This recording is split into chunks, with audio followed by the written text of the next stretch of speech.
Right ఇక political breaking చూస్తున్నాం. సిద్దిపేటలో పోటీ చేయాలంటూ సీఎం రేవంత్ రెడ్డికి మాజీ మంత్రి హరీష్ రావు సవాల్ విసిరారు. తలకిందులుగా తపస్సు చేసిన రేవంత్ మళ్లీ సీఎం కాలేరని అన్నారు. మళ్లీ సీఎం అవుతానని పగటి కలలు కంటున్నారని సెటైర్లు వేశారు. ముఖ్యమంత్రి సిద్దిపేటలో పోటీ చేయాలని తానే ఆహ్వానిస్తున్నా అని చెప్పారు. ఎన్నికలు ఎప్పుడు జరిగినా గెలిచేది బీఆర్ఎస్ఏనని హరీష్ రావు స్పష్టం చేశారు.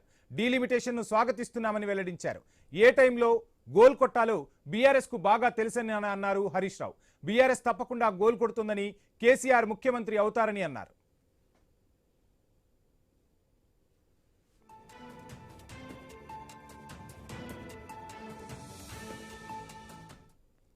ఇక అసెంబ్లీ నడిపించడంలో ప్రభుత్వం ఫెయిల్ అయిందంటున్నారు హరీష్ రావు. సభా నియమాలను పూర్తిగా తొంగలో తొక్కుతున్నారని మండిపడ్డారు. ప్రజల సమస్యలపై చర్చ జరగడం లేదన్నారు. బీసీ, ఎస్సీ, ఎస్టీలకు కేటాయించిన నిధులను 2% మాత్రమే ప్రభుత్వం ఖర్చు చేసిందని చెప్పారు. కాంగ్రెస్ పార్టీ అధికారంలోకి వచ్చిన తర్వాత ఎన్ని ఉద్యోగాలకు నోటిఫికేషన్ ఇచ్చారో చెప్పాలని ప్రశ్నించారు మాజీ మంత్రి హరీష్ రావు. ఇంకో వారం పాటు అసెంబ్లీ బడ్జెట్ సమావేశాలను పొడిగించాలని హరీష్ రావు డిమాండ్ చేశారు.